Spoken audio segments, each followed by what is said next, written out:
भगवान के 24 अवतारों को ही भागवत कहते हैं।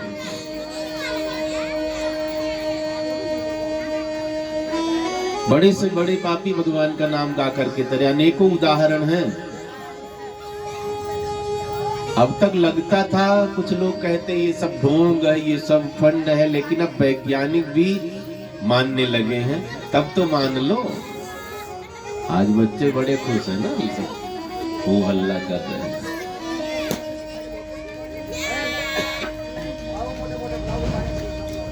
ले जाओ, पीछे लगाओ, वहां गेट के पास, गेट के पास लगाओ, अच्छा लगेगा उधर। जाओ।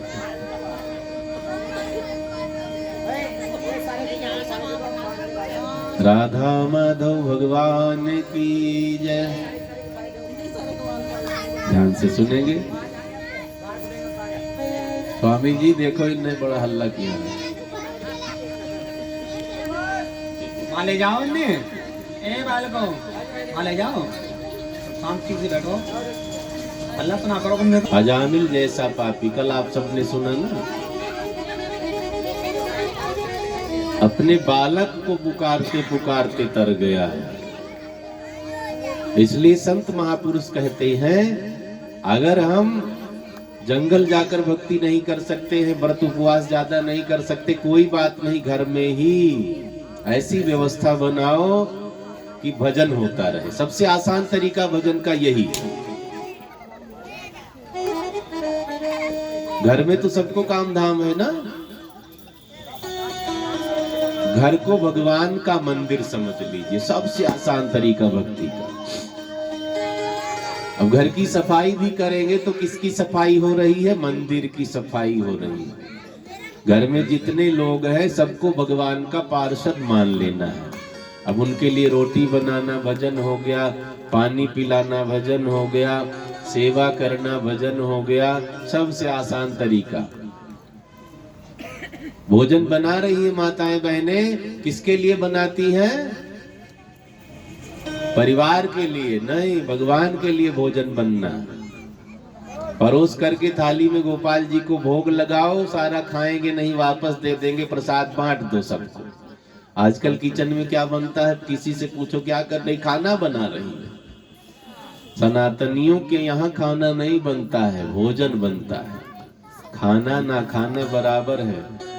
जो ना खाने लायक बनाते हैं ना, वो खाना होता है। तो भोजन किचन में बनना चाहिए, फिर परोस करके भगवान को अर्पित करो, तुलसी का पत्ता डालो, फिर वो प्रसाद बनेगा। प्रसाद खाने से बुद्धि निर्मल हो जाती है, मन निर्मल हो जाता है, बड़ा कल्याण होता है।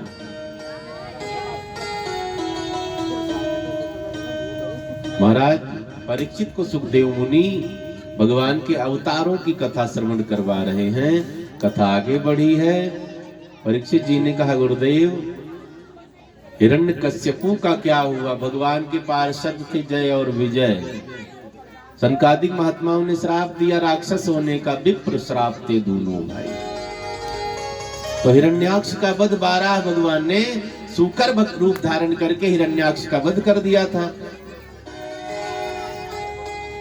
छोटा भैया हिरण्यकश्यपु, जब से पता चला मेरे भाई को विष्णु ने रूप बदल करके मार डाला है, भगवान विष्णु से बैर ठान ली हिरण्यकश्यप ने। जहां तहां गदा लेकर के भगवान को खोजता फिर रहा है, भगवान मिल ही नहीं रहे हैं। संकल्प है कि मैं विष्णु को ही खत्म करूंगा, मारूंगा। कई राक्षस अजीब अजीब संकल्प ले लेते हैं। एक दिन तो भगवान के बहुत नजदीक पहुंच गया, संतों ने भाव दिया है, भगवान इसके अंदर ही प्रवेश कर जाते हैं। अहंकारी हो गया, कहता मैं ही विष्णु हूँ, मैं ही भगवान हूँ, अब मेरी पूजा करो। तो कई राक्षस भगवान बनने की सोचते हैं। ऐसा नहीं पहले थे, आज भी है कई ऐसे राक्षस, कहते हैं मैं ही भगवान हूँ, मैं ही ईश्वर हूँ, मेरी ही पूजा करो।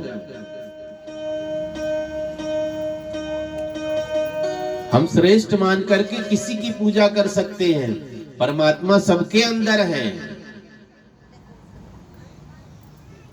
लेकिन परमात्मा तत्व जो विस्तार है वो कहीं अलग है। हमारे अंदर आत्मा बैठी है ना, आत्मा कहां से निकली? परमात्मा से निकली है। ईश्वर अंश जीव अविनाशी, चेतन अमल सहज सुख राशि। भगवान के ही अंश से हम उत्पन्न हुए। अंश को कैसे जानेंगे? एक बाल्टी पानी ले लो, उसमें सुई डुबाओ, सुई ऊपर करो, एक बूंद पानी उसमें फंस जाएगा, वो अंश हो गया। बाल्टी में जो पानी है उसका अंश मात्र वो सुई में लटक रहा है, बूंद। ऐसे ही परमात्मा विराट हैं, चेतना के भंडार हैं। हम उनके अंश से, अंश माने समझ रहे ना, अथाह सागर में सुई डुबाओ, एक बूंद पानी फंसेगा, वही अंश है। तो हमें परमात्मा का धन्यवाद करना चाहिए। हिरण्यकश्यप अहंकारी हो गया, खुद को भगवान मानने लगा। कथा आगे बढ़ी। सुखदेव मुनि ने कहा, परीक्षित, एक दिन की घटना है। राक्षस ने मन में सोचा, मैं तपस्या करूंगा, वरदान प्राप्त करूंगा, ब्रह्मा जी से अमर होने का वरदान लूंगा। राक्षस निकल पड़ा है, पत्नी का नाम कयाधु है। कयाधु से कहा, देवी मैं तपस्या करने जा रहा हूँ, कितना भी दिन लग सकता है। तपस्या करने गया है। देवराज इंद्र बड़े दुखी हो गए, गुरुदेव के पास गए, गुरुदेव मदद करो। गुरुजी ने कहा, क्या करना है? इंद्र ने कहा, राक्षस बड़ा प्रभावशाली है, वरदान मिलेगा, कहीं अमर हो गया तो आफत आएगी। थोड़ा थोड़ा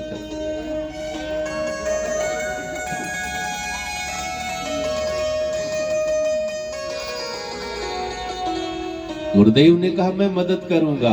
अब गुरु बृहस्पति तोते का रूप धारण कर लेते हैं। हिरण्यकश्यपु साधना करने के लिए जैसे ही बैठता है, जल हाथ में लेकर के संकल्प करना चाहता है, नारायण नारायण बोलने लग जाते हैं। बृहस्पति भगवान तोते के रूप में है। राक्षस ने जल फेंक दिया, मुहूर्त सही नहीं है, आगे बढ़ा, फिर हाथ में जल लिया, संकल्प करना चाहता है। फिर बृहस्पति भगवान ने तोते का रूप धारण करके नारायण नाम बोला। सुबह से शाम हो गई, लेकिन इसे सही मुहूर्त नहीं मिला। हम लोगों को कोई काम करने चले, भगवान का दर्शन हो जाए, भगवान का नाम कान में पड़ जाए, सोचते मंगल होगा। राक्षस के कान में नाम पड़ जाए, ये तो सोचता है बिना मतलब भगवान का नाम कान में पड़ गया, अशुभ हो गया, अपशगुन हो गया है। हिरण्यकश्यपु वापस घर चला आता। पत्नी कयाधु ने पूछा, क्या बात है? आप तो तपस्या करने के लिए गए थे, बड़ी जल्दी आ गए, तपस्या में सिद्धि मिल गई। हिरण्यकश्यप कहने लगा, जब मैंने हाथ में जल लेकर संकल्प करना चाहा, कोई राक्षस, कोई संत आकर के मेरे कान के पास नारायण नारायण जप रहा था। कयाधु ने कहा, नाम जपना चाहिए, तुम्हें भजन करना चाहिए, अच्छी बात है भगवान का नाम। नहीं, विष्णु मेरा दुश्मन है। कयाधु ने कहा, कोई बात नहीं, कल चले जाना। सुबह हुई है, हिरण्यकश्यप फिर निकल पड़ता है जंगल के लिए। देवराज इंद्र फिर गुरुजी के पास गए, गुरुजी से कहने लगे, अब तो मदद करो। गुरुदेव ने कहा, चिंता छोड़ दो, अब तुम्हारा मित्र इसके घर पहुंच चुका, इसकी पत्नी के गर्भ में साधु भगवत भक्त पहुंच चुका है, कल्याण होगा, चिंता न करो। लेकिन देवताओं को भरोसा नहीं हुआ। कई बार गुरु के वचनों पर भी भरोसा नहीं होता किसी को। देवराज इंद्र ने भरोसा नहीं किया है। इधर राक्षस तपस्या करने गया, इंद्र ने कयाधु का हरण कर लिया है, चुरा कर लेकर जा रहे हैं आकाश मार्ग से विमान में बिठा करके। वज्र उठा दिया, मैं मारूंगा। इतने में नारद बाबा पहुंच जाते, नारायण नारायण करते हुए। इंद्र को डांटा, क्या कर रहे हो? स्त्री बेचारी वैसे अबला मानी गई, कमजोर मानी गई है, अब स्त्री का वध करना महापाप माना गया। पुराने समय में स्त्रियों को कमजोर माना गया, अब तो कमजोर नहीं रह गई, मिनट में नंबर डायल करती पुलिस वाले। सासू माँ कितनी सेवा कर ले, जब मायके जाते हैं तो सासू की ही बुराई। समय बदल गया। 1990 के पहले लड़कियां सोमवार व्रत करती है, भोले बाबा कैसी सास मिलेगी।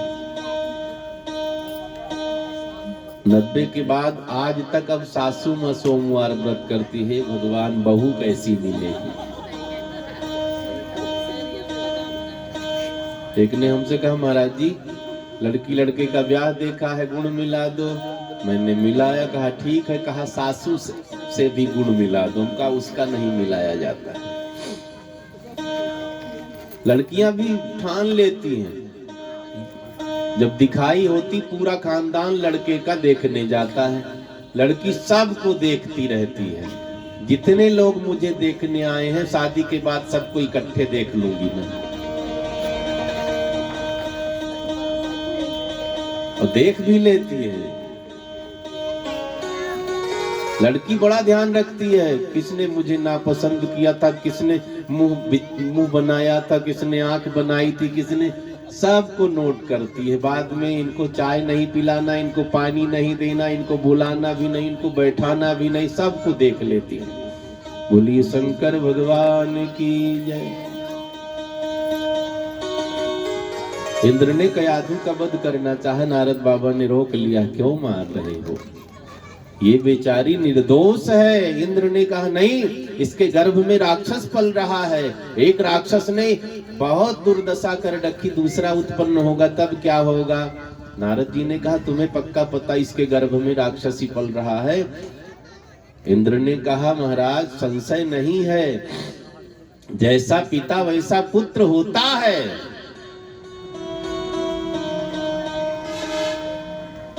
नारद जी ने कहा कई बार ऐसा नहीं होता है, अक्सर तो हो जाता है, लेकिन कभी कभी बदल भी जाती है व्यवस्था। नारद जी ने कहा इसके गर्भ में संत पल रहा, मैं वचन देता हूँ। इंद्र ने कहा आप गारंटी लो, मैं छोड़ दूंगा। नारद जी ने कहा मैं वचन देता हूँ, मैं गारंटी लेता हूँ, इसके गर्भ में तुम्हारा मित्र पल रहा है, राक्षस नहीं है। इंद्र छोड़ करके चले गए। नारद जी ने सोचा आफत हो गई, इसके गर्भ में राक्षस ही पल रहा है, लेकिन मैंने भावावेश में आकर के इसका प्राण बचाया।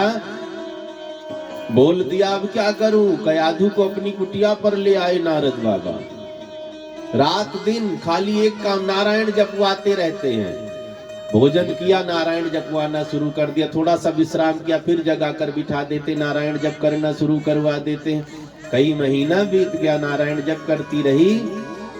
अब तो इतना नाम चढ़ गया है दिमाग में, मन पर, जुबान पर, ये सो जाती है तो गर्भ से भी आवाज आने लग जाती है, नारायण नारायण श्रीमन नारायण नारायण नारायण श्रीमन नारायण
श्रीमन नारायण श्रीमन नारायण नारायण नारायण भगवान की जय।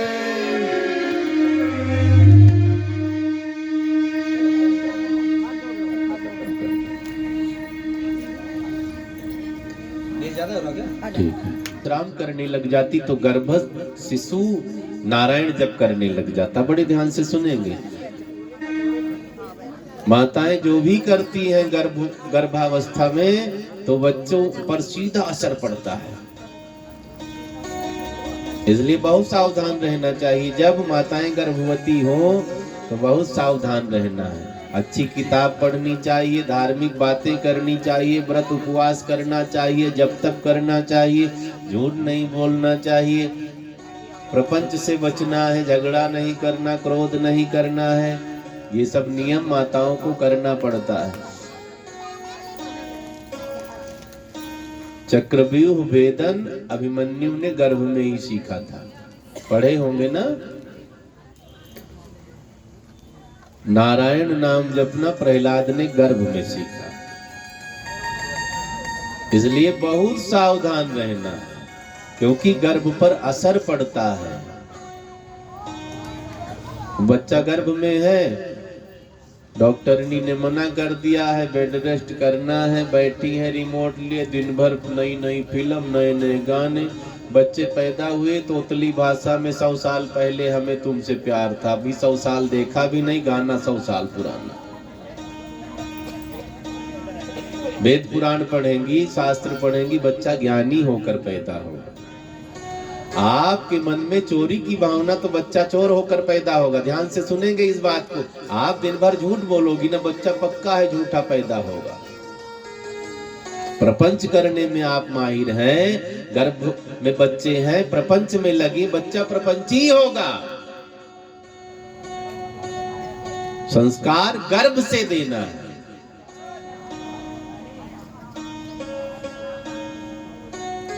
व्यवस्थाएं बदल गई हैं, अच्छी अच्छी। अब तो मोबाइल में भी कथाएं, टीवी में भी, किताबें भी।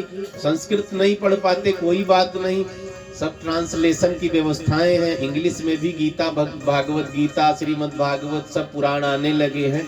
हिंदी तो मानो चलो अपनी भाषा ही है, संस्कृत छोड़ दो, नीचे हिंदी भी लिखा रहता, पढ़ना चाहिए। तो अच्छी संतति हमें चाहिए, हमें अच्छा आचरण ग्रहण करना पड़ेगा।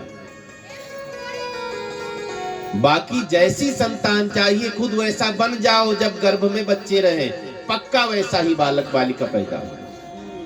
कई पैदा होते ही तुम्हें एडवांस माइंड होते हैं, तुरंत कुछ बताओ याद कर लेते हैं, तुरंत कुछ बताओ रट लेते हैं, सुना भी देते, बोल भी देते हैं। कईयों को रटाते रहो पूरी उम्र, कोई फर्क नहीं है। तो ये सब गर्भ की व्यवस्थाएं होती हैं। लोग बच्चों की गलती देते, महाराज जी बेटा बेटी बिगड़ रहे हैं। नहीं, उनकी गलती नहीं। बंजर भूमि में, खराब भूमि में गेहूं डालोगे, कुछ निकलेगा? नहीं निकलेगा। गेहूं की गलती है? नहीं, जमीन की गलती। वही गेहूं उपजाऊ भूमि में डाल दो, महाराज क्विंटलों की व्यवस्था करेगा। तो भूमि की गलती है, भूमि की अच्छाई है। हमें अपने आचरण को शुद्ध करना पड़ेगा। बड़े ही लोग भटक रहे हैं। एक बूढ़े दादा बैठे अपने बाल को कलर कर रहे थे, काला कर रहे थे। छोटा सा पोता पहुंच गया, दादाजी क्या कर रहे हैं? दादाजी ने कहा दिखाई नहीं दे रहा, बाल को काला कर रहे हैं। बच्चे ने कहा आप जवान बन रहे हैं। दादाजी ने कहा अभी 70 का हुआ हूँ, बुढ़ा थोड़ी ना हुआ। बच्चे ने कहा घर में एक बुढ़ा होना चाहिए। खिड़की पेंट करने के लिए सफेद पेंट मंगवाया था दादा ने, वो लेकर के आया, सफेद करने लगा बाल को। दादा ने कहा क्या कर रहा है? बच्चे ने कहा आप तो बाल काला करके नकली जवान बन गए हैं, घर में एक बूढ़ा होना चाहिए, मुझे मजबूरन बुढ़ा बनना पड़ रहा है। तो बड़ों की गलती है। बच्चे नकलची होते, कोरा कागज होते हैं, कोमल होते हैं। जैसा आप करोगे वैसा सीख जाएंगे। भले आप बुरा बुरा आचरण करते, बच्चे शुरू में सोचेंगे यही अच्छा है, सीख जाएंगे। माँ बाप जैसा करने मैं भी सीखूं, बाद में लगेगा कि ये बुरा है। छोटा बच्चा कई बार गाली देता, बड़ा मजा आता है, बहुत अच्छी गाली देने लगा। लेकिन जब बड़ा होगा, पड़ोसी को गाली देगा तो लाठी चलेगी।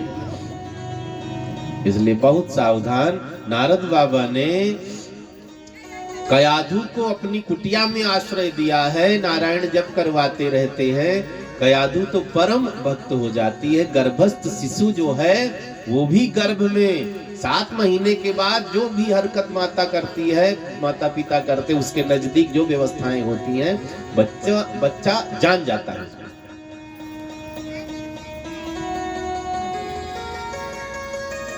नारद बाबा कयाधु को महल में छोड़ करके आते हैं। इधर हिरण्यकश्यप की कहानी सुन लेते हैं। ऊर्ध्वबाहु नभो दृष्टि, तपस्या कैसे कर रहा है, दोनों पैर के अंगूठे के बल खड़ा हुआ, दोनों भुजाएं ऊपर, आसमान की तरफ देख रहा, भगवान ब्रह्मा को स्मरण कर रहा है। बहुत दिन बीत गया, दीमक चढ़ गई शरीर पर। ब्रह्मा जी प्रकट होते हैं, जल का छिड़काव किया, मानव अभय भवन ते आए, ताजा हो जाता है शरीर इसका। ब्रह्मा जी ने कहा बेटा वरदान मांगो। राक्षस क्या मांगते, अमर बना दो मुझे।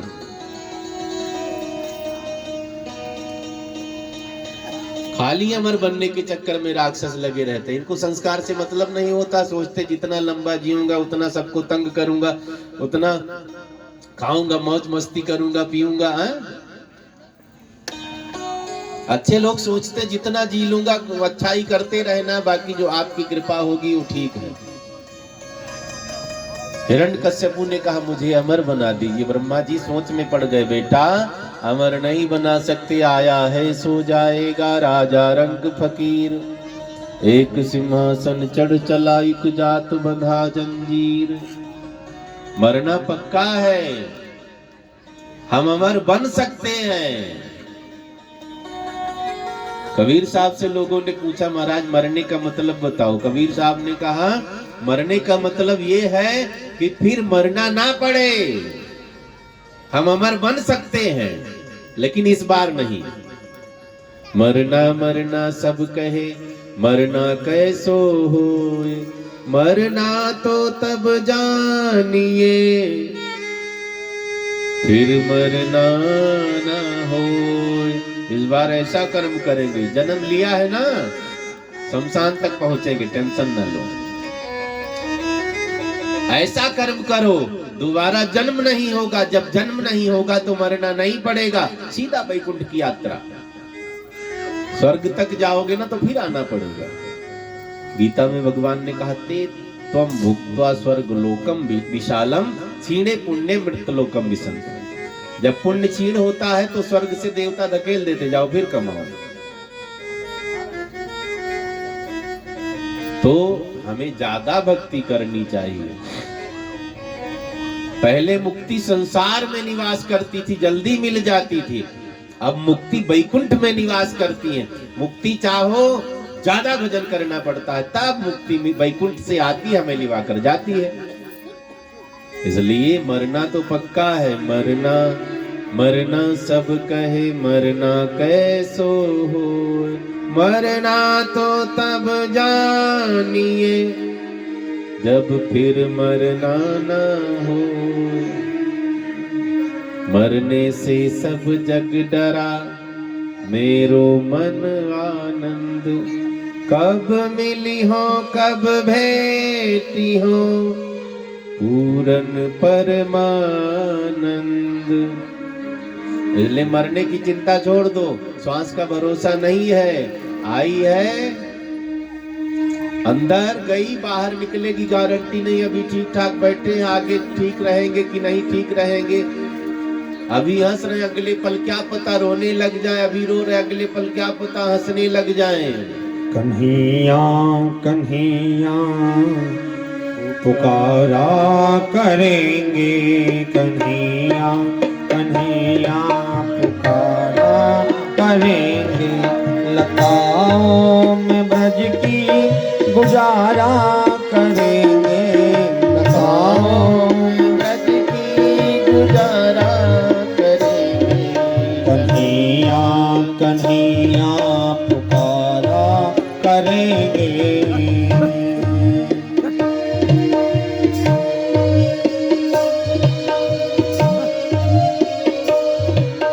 कहीं तो मिलेंगे वो बाके बिहारी, कहीं तो मिलेंगे वो बाके बिहारी, कहीं तो मिलेंगे वो बाके बिहारी, कहीं तो मिलेंगे वो बाके बिहारी। चरण पर उन्हीं के मनाया करेंगे, चरण पर उन्हीं को मनाया करेंगे, कन्हैया कन्हैया पुकारा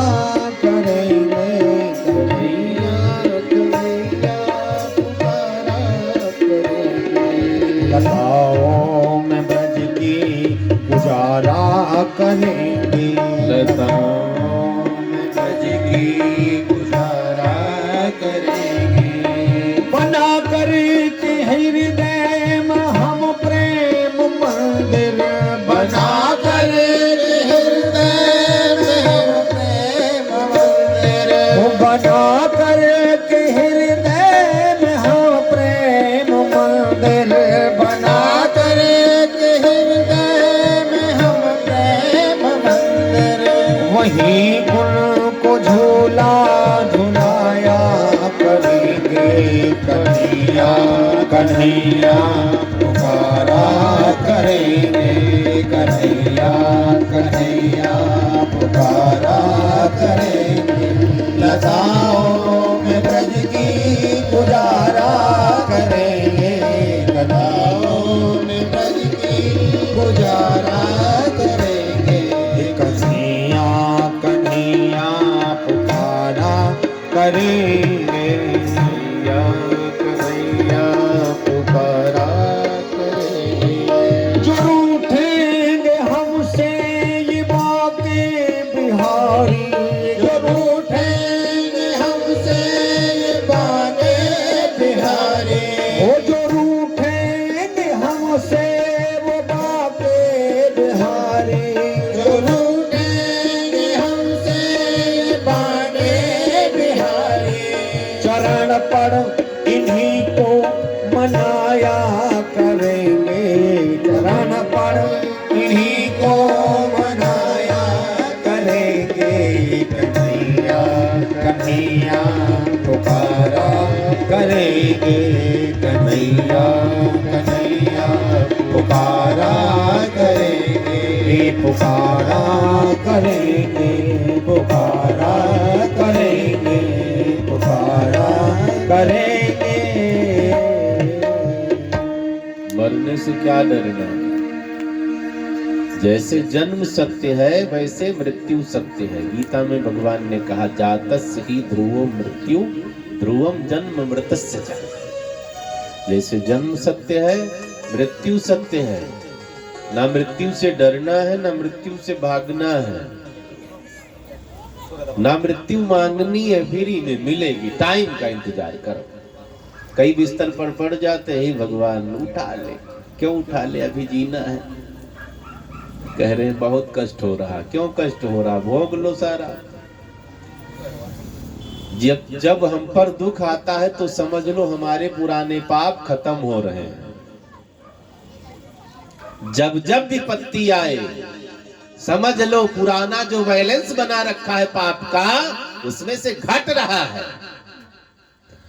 अब जब ज्यादा सुखी हो जाओ तो समझ जाओ अब पुण्य वाली पूंजी घट रही है जो जमा किया है।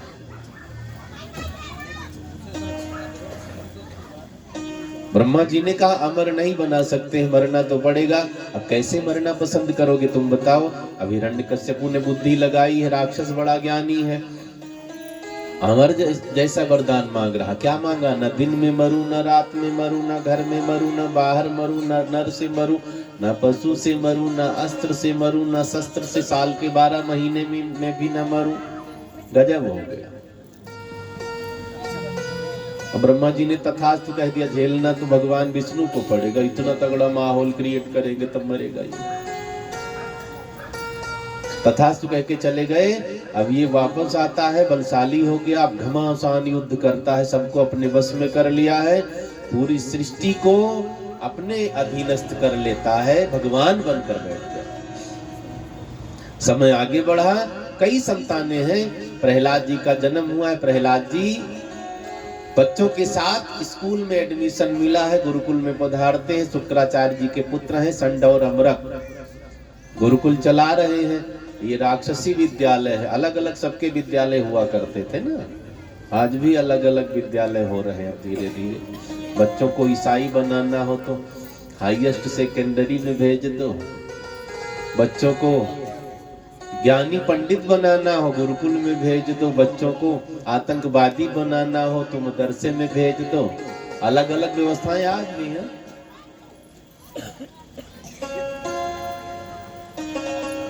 बाकी ज्ञान बहुत जरूरी है। शिक्षा तीसरा नेत्र है। जो शिक्षित नहीं है वो पशु है। ध्यान से सुनेंगे, पुरानी बात मैं नहीं करता। पहले स्कूल नहीं होते थे, मजबूरियां थी। अब मजबूरी नहीं है। पहले मिट्टी की तेल वाली डिब्बी चलती थी, लालटेन होती थी, ज्यादा पढ़ो तो तेल खत्म हो जाए, मम्मी पीटेंगी। अब ऐसी सुविधा है महाराज, रात दिन लाइट रहती, आप पढ़ सकते हैं। पढ़ाई लोगों ने बंद कर दी है। शिक्षा जीवन में बहुत जरूरी है। कोई कहता मेरा मन नहीं लगता है, गलत बात है। अपने साथ विश्वासघात कर रहे हैं आप बड़े बनेंगे, किसी को कुछ नहीं दे देंगे। आप बड़े बनेंगे, किसी को कोई दुख नहीं होगा। आप बड़े बनेंगे, आपका नाम होगा। इसलिए हम किसी के लिए ना कमाएं, हम किसी के लिए ना पढ़ें, हम किसी और के लिए तरक्की ना करें, अपने लिए करना है। धन कम कमाओगे चलेगा, धन में गरीबी गरीबी नहीं मानी जाती। ज्ञान में गरीबी, भक्ति में गरीबी असली गरीबी है। इसलिए विद्या जरूरी है। कोई जरूरी नहीं डिग्री नहीं ले पा रहे तो हम पढ़े लिखे नहीं हैं। ज्ञान अलग है, डिग्री अलग है। डिग्री लेना कब जरूरी, नौकरी करनी है। बाकी हमें पुस्तकें जो मिले सब पढ़ करके रख देना चाहिए। सबके पास टाइम है। एक बहन जी से कहा बच्चों को भी कथा में ले आओ। महाराज जी पढ़ाई बड़ी कठिन हो गई, कथा सुनेंगे तो पढ़ाई खराब हो जाएगी। मैंने कहा 24 घंटा पढ़ाती है क्या? ना महाराज, 3 बजे स्कूल से आते हैं, 5 बजे ट्यूशन चले जाते, तो 1 घंटा कथा में आ जाएंगे, क्या बिगड़ेगा? 24 घंटा तो कोई पढ़ता नहीं होगा ना। घर में 24 घंटा काम है, कुछ ना कुछ समय तो निकलता है ना। वही समय जो निकालते हैं ना, लगता है हम फ्री से हैं, उसी में भगवान की भक्ति कर लो, कल्याण हो जाएगा। अब हिरण्यकश्यपु ने बच्चों को गुरुकुल में डाला है। मारो काटो वाली विद्या पढ़ाने लग जाते हैं संडामर। छुट्टी में आते हैं बच्चे घर। हिरण्यकश्यप ने पूछा प्रहलाद जी को गोदी में लेकर के, बेटा गुरुदेव ने क्या पढ़ाया है? प्रहलाद जी कहने लगे, पिताजी गुरुदेव ने कहा है कि भगवान सबकी रक्षा करने वाले हैं, सबको भोजन देने वाले परमात्मा। हिरण्यकश्यप नाराज, सबकी रक्षा व्यवस्था मैं करता हूँ, सबको भोजन मैं देता हूँ। कौन? भगवान। भगवान विष्णु की, नारायण की बात बताई। हिरण्यकश्यप ने फेंक दिया है प्रहलाद को। टीचर को बुलाया, क्या पढ़ाते हो बच्चों को, बिगाड़ रहे हो, ठीक से पढ़ाओ ले जा करके। संडामर कांपते हुए लेकर के गए प्रहलाद जी को।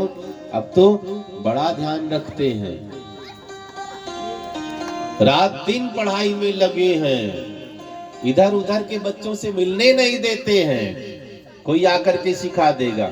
फिर छुट्टी पड़ी, प्रहलाद जी फिर घर आए। पिताजी ने गोदी में लिया, बेटा गुरुदेव ने क्या पढ़ाया है? प्रहलाद जी ने कहा आप नाराज हो जाएंगे। नहीं, आप कहिए, मैं नाराज नहीं होगा।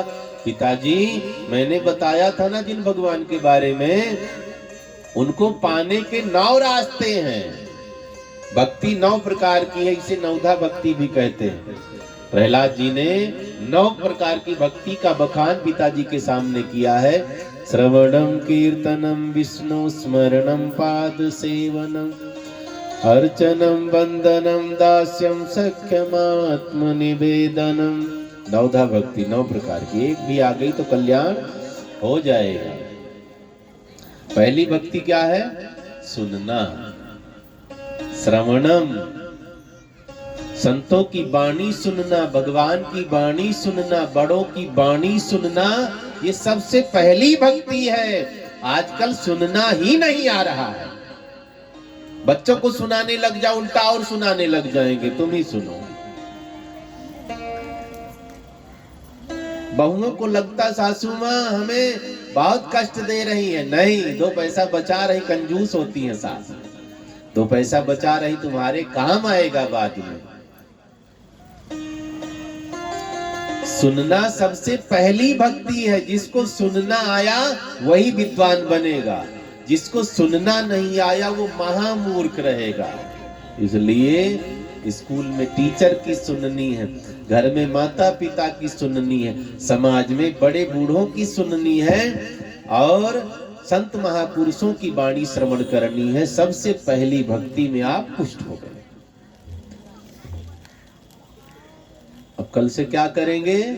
खाली सुनेंगे, बोलना ज्यादा नहीं है, बोलना कम करो। ठीक से रट लो, तब बाद में बोलते रहना। रट भी नहीं पाए, बीच में ही बोलना शुरू कर दिया है।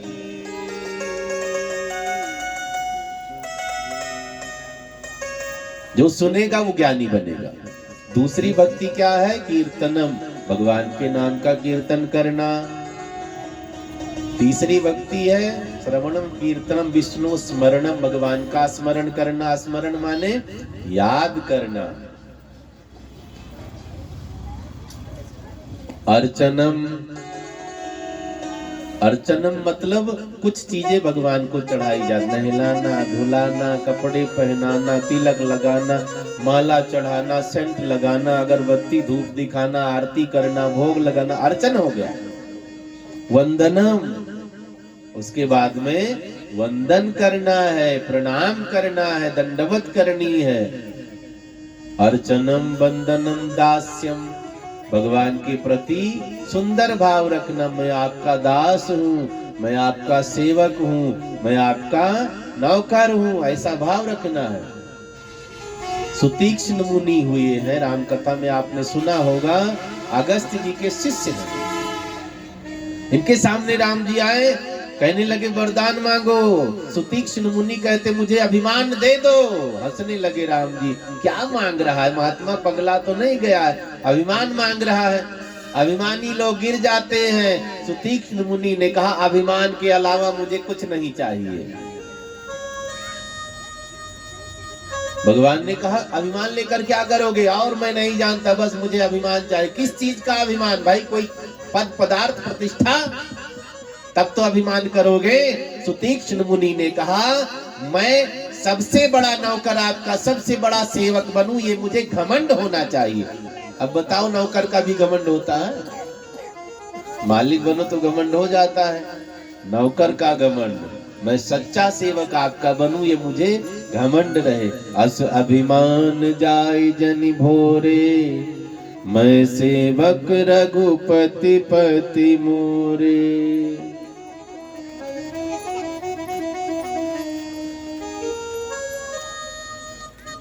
सख्यम आत्मनिवेदनम, आत्मा को परमात्मा से जोड़ देना है। 9 प्रकार की भक्ति है, 9 में एक भी हमारे अंदर आ गई तो हमारा कल्याण होगा। कथा ऐसा दरबार है, कथा की पंडाल में पहुंच जाओ, 9 प्रकार की भक्ति हृदय में जग जाती है। इसलिए बार बार कथा सुननी चाहिए। हरि भजन बिना विश्राम नहीं, हरि भजन बिना विश्राम नहीं, हरि भजन बिना